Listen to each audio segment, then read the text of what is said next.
এই যে সবাই মোবাইলের মধ্যে যে নেশায় পড়ছে, এই নেশার পিছনে দায়ী হচ্ছে ইঁদুরের সাথে তৈরি হওয়া একটা গবেষণা। ইঁদুর চিনেন? ইঁদুর, এই কথা কন না কেন?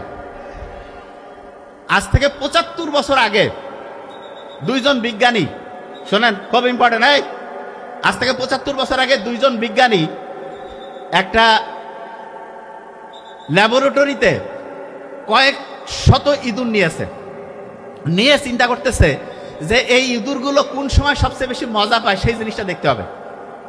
তখন করছে কি, ইঁদুরের যে মাথা আছে না, এই যে এখানে মাথার নিচে ওরা একটা হচ্ছে যে সিম কার্ডের মতো, বোঝার জন্য বলছি, সিম কার্ড যেমন আপনি মোবাইলে ঢুকান, এরকম একটা সিমের মতো একটা জিনিস ইলেকট্রোড বলে, সেটা ঢুকাই দিছে।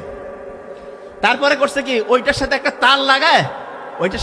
তার লাগিয়ে একটা পর্দার মধ্যে কানেক্ট করে দিয়েছে।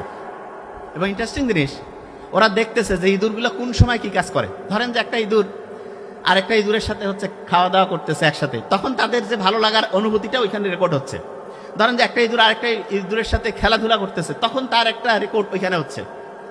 ওরা এরকম করে দেখতে দেখতে দেখলো যে কোন কাজটা ইঁদুর সবচেয়ে বেশি মজা পাচ্ছে। দেখলো যে সবচেয়ে বেশি মজা পাচ্ছে যেই কাজটায়, সেই কাজটা তখন তারা আলাদা করছে। করার পরে ওরা করছে, আচ্ছা এবার আমরা একটু অন্যভাবে এক্সপেরিমেন্ট করি তো। কিরকম?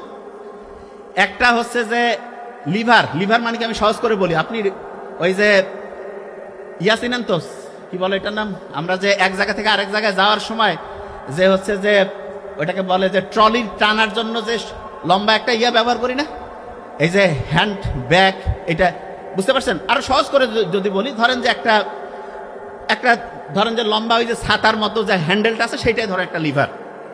তা ওই লিভারটা করছে কি, কানেক্ট করে দিয়েছে যেই জায়গাতে ইঁদুরগুলো সবচেয়ে বেশি মজা পায়, সেই জায়গাতে লিভারটা রাখছে। ওই জায়গায় যদি ইঁদুর পা দেয়, ওই জায়গায় যদি টাচ করে, সাথে সাথে ওর আনন্দের একটা অনুভূতি আসবে। বুঝার চেষ্টা করেন, খুব ইন্টারেস্টিং। বিজ্ঞানীরা এরকম করে সেট করে রাখছে ল্যাবরেটরির মধ্যে। একটা ইঁদুর গিয়ে একবার দিল, বা মজা লাগতেছে, 2 বার 5 বার 10 বার। একটা ইঁদুর যে আরেকটা ইঁদুরকে কানে কানে বলে যে এরকম একটা মজার খেলা পাওয়া গেছে। কয় তাই নাকি? কয় হ্যাঁ। আরেকজন আসলো, আসে কয় হ্যাঁ হেভি মজা। তারপরে দুইজন যে আরো 10 জনকে ডেকে নিয়ে আসে, কয় এই যে দেখো কত মজা। বিজ্ঞানীরা চিন্তা করলো, দেখি তো কি করে এরা। 100 জায়গায় 500, 1000, 2000 ইঁদুর এক জায়গায় রাখছে। এবং প্রত্যেক জায়গায় ওইরকম ইলেকট্রোড, মানে ওই জায়গায় টাচ করলে সে মজা পাবে, টাচ করলেই মজা পাবে। ভয়ঙ্কর দিক, 24 ঘন্টা গেল, 3 দিন গেল, 7 দিন যাওয়ার পরে যে ইঁদুরগুলো ওই যে ওইখানে টাচ করলে মজা পায়, প্রত্যেক দিন প্রায় 2500 বার করে ওই জায়গায় টাচ করে। এবং এই টাচ করতে গিয়ে তারা এত মজা পাচ্ছে, খাওয়া বাদ, খেলাধুলা বাদ, ঘুম বাদ, সবকিছু বাদ। আজ থেকে ৭৫ বছর আগে এই গবেষণাটা হয়েছিল। হওয়ার পরে এই গবেষণা তো একদম কাগজে, কত আর্টিকেল, কত জায়গায় কতজন পড়বে, প্যাকেট বন্দি ছিল। 50 বছর পরে, এটা বলতেছি ৭৫ বছর আগের কথা, 50 বছর পরে একজন লোক চলে আসলো, জাকারবার্গ। সে বড় বড় সায়েন্টিস্ট, বড় বড় ডক্টর এদেরকে ডাকলো, ডেকে বললো যে দেখেন তো এমন কোনো বুদ্ধি আছে যে খুব মজা লাগে এরকম কিছু। বলছে যে ঠিক আছে, আমরা দেখতেছি। ওরা পড়তে পড়তে পড়তে পড়তে খুঁজতে খুঁজতে ওই আর্টিকেল খুঁজে পেয়েছে। বলছে ইঁদুর যে আছে, এই ইঁদুর হচ্ছে ওই জায়গায় টাচ করলে দেখা যায় যে এরকম মজা লাগে। তাইলে হ্যাঁ এরকম আছে। বলছে আচ্ছা, ইঁদুরের যে এই টাচ করলে মজা, এটাকে মানুষের সাথে করে দেওয়া যায় না? কয় এটা করা যাইতে পারে। কয় দেখেন তো। ওরা কাছে আমাদের একটু টাইম দেন, 4 সপ্তাহের মতো টাইম দেন, 1 মাসের মতো টাইম দেন। ওনারা সবাই মিলে গবেষণা করতেছে কি করা যায়, কিভাবে এটা মজা করা যায়। 3 সপ্তাহ পরে ওরা বলছে আমরা বুদ্ধি পেয়ে গেছি। বলছে কিরকম? বলছে যে ইঁদুরের যে এরকম এই জায়গায় টাচ করলেই মজা লাগে, এইরকম কয়েকটা বুদ্ধি আমরা বের করছি, যেই বুদ্ধিগুলো যদি আপনি হচ্ছে যে দেন, তাহলে দেখা যাবে ওই মেশিন তো প্রত্যেকের হাতে যদি খালি দেন, তারপর দেখবেন যে সবাই কিরকম টাচ করা শুরু করে। বলছে কিরকম? বলছে যে প্রথম যেটা করতে হবে, যে যেইটাই দেবে সেটাতে তার লাইক দেওয়া লাগবে। বলছে লাইক মানে? কয় যে খুব ভালো লাগতেছে। কয় যত লাইক তত মজা, তত সে খালি ওই ক্যাচটার মধ্যেই যাবে। বলছে তাহলে তো এটা করা যায়। লাইক সিস্টেম চালু হইলো। তারপরে বললো আচ্ছা কোন জিনিসটা বেশি মজার? বলছে ঝগড়াঝাটি বেশি মজার। কয় তাই নাকি? কয় হ্যাঁ। কয় তাহলে এমনভাবে মেকানিজম করো, একজন আরেকজনের সাথে গ্যাঞ্জাম লাগাই দাও, যে কোনোভাবে গ্যাঞ্জাম তৈরি করে দাও, ওই গ্যাঞ্জাম থেকে 10 জন 50 জন 100 জন ওইখানেই মারামারি। কয় মারামারি করার জায়গা কই দিবেন? কয় একটা সেকশন বানিয়ে দিব, উপরে জিনিস থাকবে, নিচে হচ্ছে মারামারি করার জন্য ইচ্ছা মতো। বলছে মারামারি করার আরো বুদ্ধি আছে, কি? চাইলে নাম দিয়েও করতে পারে। কেউ যদি চায় যে নাম আমি নিজের মানে ঠিকভাবে রাখবো না, ওইটাকে কি বলে যে হচ্ছে যে পরিচয় গোপন রাখবে, তাও আছে। কয়েছে খুব ভালো। এইরকম করে ওরা কইলো যে আচ্ছা ঠিক আছে, এইরকম করে না হয় দিলাম। তারপরে কি করা যায়? বলতেছে শুনেন, আরেকটা বুদ্ধি আছে। সেটা কি? সেটা হচ্ছে এই যে ডিভাইসটা যে আপনি ওদেরকে দেবেন, এইটা আপনি এমন একটা সিস্টেম করেন যেই সময় ওরা সবচেয়ে একা থাকে সেই সময় তারা যাতে ব্যবহার করে। বলছে কেন? বলছে দিনে সবাই মিলে ফ্যামিলি সবাই পরিবারের একসাথে থাকলে কিভাবে করবে, তাহলে কি করা যায়? বলে যে রাতের বেলা রেট কমায় দেন। আজ থেকে বোধহয় 20-25 বছর আগে শয়তানি একটা সিরিজ চলে আসলো না, ডিজুস না কি নাম, মোবাইলে 25 পয়সা না 50 পয়সার একটা সিস্টেম ছিল। আমরা তখন বোধহয় ইন্টারে পড়তাম, যে একবার ফোন করলে যতক্ষণ মোবাইল কাটবে না কথা কইতে পারবে, একটা কলে একবার। এরকম একটা সিস্টেম অনেকে যারা 20-25 বছর আগে আছে তারা জানবে যে এটা কি কেমন নিয়ম। হ্যাঁ, কিন্তু মোবাইল কাটলে আবার নতুন করে টাকা দেওয়া লাগবে। মানে যমুনা নদী পার হইলে ব্রিজ দিয়া টোলের টাকা দেওয়া লাগবে না, এরকম একবার ফোন দিলেই টাকা কেটে নিবে। Okay fine. মোবাইল কানের মধ্যে দিয়ে কথা বলা শুরু করে দিল। বলছে ঠিক আছে, 1 ঘন্টা 2 ঘন্টা 3 ঘন্টা মোবাইল কানেই রাখে, চার্জ শেষ হয়ে যায়, তারপর আবার চালু করে। তো সবাই মনে করতেছে কোম্পানি তো খুব ভালো কাজ করতেছে। কোম্পানি বলতেছে আমরা সবাইকে একসাথে যোগ করতেছি, কানেক্ট করতেছি। হ্যাঁ, ভালো ভালো কাজ করা যায়, কিন্তু খারাপটা কিভাবে হয়েছে সেটা দেখেন। এরপরে কি হইলো, আস্তে আস্তে যখন সবাই কথা বলা শুরু করে দিল, তখন বললো যে ঠিক আছে এবার দাম একটু বাড়ায় দাও। দাম বাড়ায় দিল। নেশা যখন হয়ে যাবে, চা প্রথমে আমাদের উপমহাদেশের লোক ব্রিটিশরা মাইকিং করে খাওয়াইতো, আর এখন আমরা হচ্ছে প্রত্যেকে টাকা দিয়ে কিনে খাচ্ছি না। এইরকম প্রথমে ওরা একটা ফ্রি জিনিস দেয়, দেওয়ার পরে যখন আপনি অ্যাডিক্টেড হয়ে যাবেন তারপরে আপনাকে ওইখান থেকে ব্যবহার করবে। কিরকম সেটা বুঝেন। আমরা অনেকে বলে যে ভাই ফেসবুক ইউটিউব এগুলোকে ভালো কাজে লাগাইলে অসাধারণ, কিন্তু যদি আপনি খারাপ কাজে লাগান তাহলে দেখেন যে আপনি আপনার জীবনের সবচেয়ে দামি জিনিসটা হারাবেন। আজকে যখন আমার ছোট ভাই ডক্টর নোবেল, তারপরে মামুন ভাই যখন বক্তব্য দিচ্ছিল, তাদের বক্তব্যের একটা গুরুত্বপূর্ণ পয়েন্ট ছিল, একটা মানুষ উন্নতির দিকে যাবে না অবনতির দিকে যাবে, তার 1 নাম্বার গুরুত্বপূর্ণ পয়েন্ট হচ্ছে টাইম, সময়। তা আমরা সবসময় কি জিনিস চিন্তা করি জানেন? সময়ের কোনো দাম নাই। কথা যে ফ্রি, টাইম তো ভাই ফ্রি। নো, বোঝার চেষ্টা করেন। সবচেয়ে আপনার দামি জিনিস হচ্ছে টাইম। এই টাইমটা আপনি কোম্পানির এই অপ্রয়োজনীয় জিনিস, রিল, তারপরে হচ্ছে ওটাকে কি বলে শর্ট দেখে ঘন্টার পর ঘন্টা লস করতেছেন, কোনো লাভ হইল না। শিখলেনটা কি? ও যে জায়গায় ছিলাম সেই জায়গায় আসতেছি। কোম্পানিগুলো ওই যে 1925 সালে 100 বছর আগের ঘটনা বলতেছি, ও লিখে গেছে যে কি কি হবে, আর 75 বছর আগে যে গবেষণা ইঁদুরের উপর হয়েছে সেইটাতে আসি। এখন শুনেন, ওই যে গবেষণা থেকে দেখা গেল যে যত লাইক তত মজা, ঠিক না? বিজ্ঞানীরা তারপরে করলো কি, আমাদের এখানে অনেকের মধ্যে মোবাইলের কিন্তু হাতে দেখা যায় মোবাইল আছে। মোবাইলকে ভালো কাজে লাগায়, আবার খারাপ কাজেও লাগায়। খারাপ কাজে মোবাইল ব্যবহার করার সম্ভাবনা কখন বেশি সেটা বলি। আপনি যখন একা থাকবেন শয়তান এসে ধরবে। এই জন্য নামাজ জামাতবদ্ধ পড়তে একসাথে সবাইকে সাথে নিয়ে উৎসাহিত করছে, কারণ একসাথে ভালো কাজগুলো তুলনামূলক বেশি হয়, খারাপ কাজগুলো তুলনামূলক কম হয়। এবং দেখবেন যে আল্লাহ কিন্তু জানে যে রাতের বেলা খারাপ কাজ হওয়ার সম্ভাবনা বেশি। এই জন্য দেখবেন ইসলাম মাগরিবের পরের দিনের প্ল্যানিং শুরু করে দিয়েছে। ইসলামে কিন্তু এই যে আজকে মাগরিব হয়ে গেছে না, নতুন দিন শুরু হয়ে গেছে। আজকে যদি চাঁদ উঠতো তাহলে তারাবির নামাজ আমরা আজকে পড়তাম। তারাবির নামাজ পড়তাম মানেটা কি? মানেটা হচ্ছে ইসলামের দিনটা শুরু হয় মাগরিবের পর এবং শেষ হয় মাগরিবে। মাগরিব টু মাগরিব ইসলামী দিন। আর বাংলা যে দিন সেটা শুরু হয় সকাল থেকে তারপরের দিন।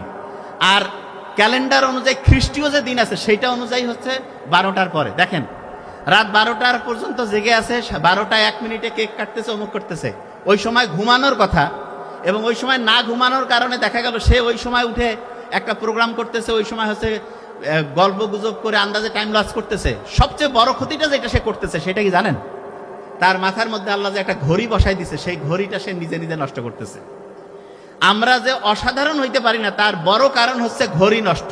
যার ঘড়ি নষ্ট হয়ে গেছে সে অসাধারণ হইতে পারবে না। যার ঘড়ি ঠিক আছে, তার টাইম ঠিক চলবে, সে অসাধারণ হবে। ঘড়ি নষ্ট করার যতগুলো বুদ্ধি আছে তার মধ্যে সবচাইতে ভয়ঙ্কর বুদ্ধি হচ্ছে রাত জাগা। রাতে আপনি যত জাগবেন তত আপনার ঘড়ি নষ্ট হবে, আপনি ধ্বংসের দিকে যাবেন। এখন যে জায়গায় আমি ছিলাম, খেয়াল করেন, ইঁদুরের উপরে যে গবেষণা হইল, গবেষণার অর্ধেক অংশে আমি আসছি।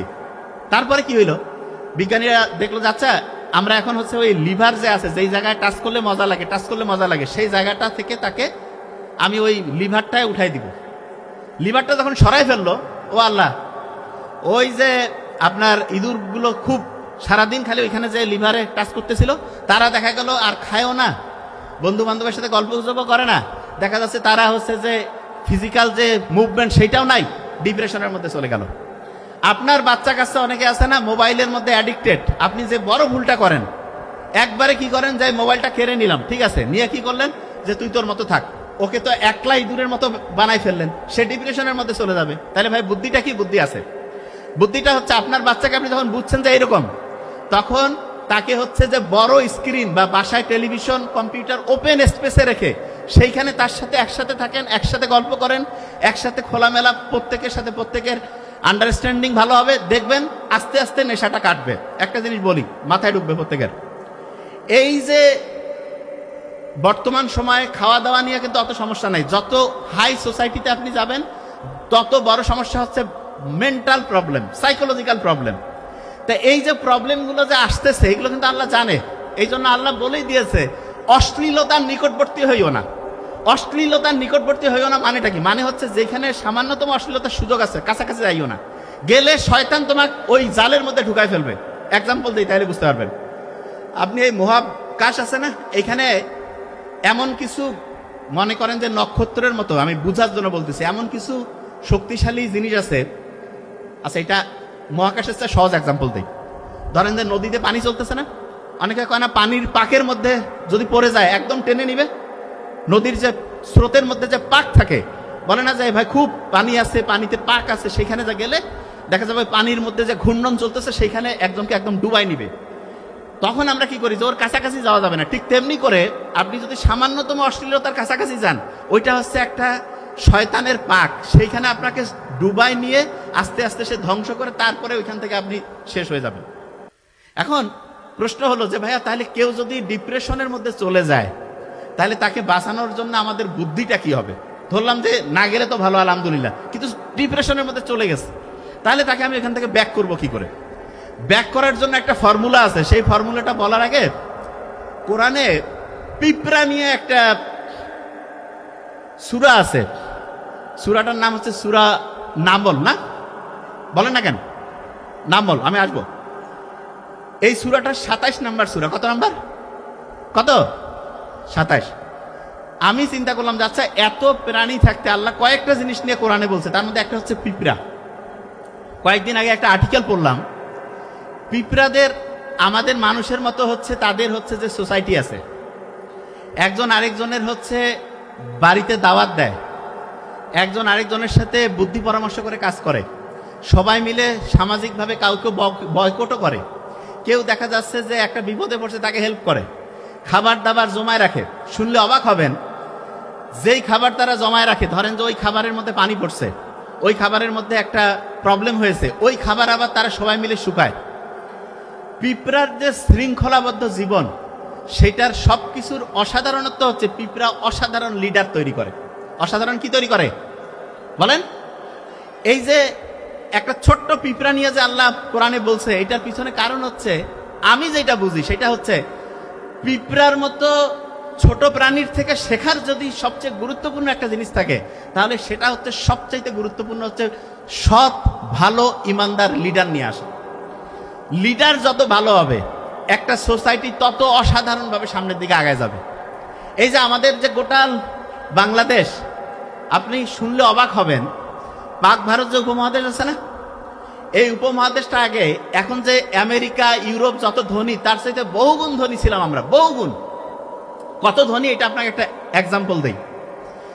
ইস্ট ইন্ডিয়া কোম্পানি যখন প্রথম এখানে আসছিল, তখন সারা পৃথিবীতে যেই পরিমাণ সম্পদ ছিল, তার 27% ছিল আমাদের পাক ভারত উপমহাদেশ, বাংলাদেশ, ভারত, পাকিস্তান। এখানে 200 বছর পরে ওরা যখন চলে গেল, তখন আমাদের এই উপমহাদেশে ছিল মাত্র 4%। কোথায়? 27 থেকে 25, 20, 15, 10, 5, 4%। মানে আপনি বুঝতে পারছেন, আপনার 27 লাখ টাকা ছিল, এখান থেকে আপনার 4 লাখ টাকা, তাহলে অবস্থা আপনার কত খারাপ? এইরকম খারাপ অবস্থায় নিয়ে আসছিল। কেন? কারণ সব কিছু কোম্পানি, ইস্ট ইন্ডিয়া কোম্পানি, যে ব্রিটেনরা যে শাসন করতো, তারা শোষণ করে নিত। এখন সমস্যা হয়েছে 47-এ আমরা ভারত পাকিস্তান স্বাধীনতা পাইলাম, 71-এ পাইলাম। এখন অনেকে বলতেছে ভাই এখন তো ইস্ট ইন্ডিয়া কোম্পানি নাই। ওরে বাবা, এখন ইস্ট ইন্ডিয়া কোম্পানির সাথে বড় কোম্পানি আছে। আগে তো বাইরের লোক আসিয়া শোষণ করতে কষ্ট লাগতো, এখন দেখেন এমন শয়তান বাটপাট ঢুকাই দিছে, বাড়ির লোক টাকা নিয়ে যা কোম্পানিকে দিয়ে দিচ্ছে।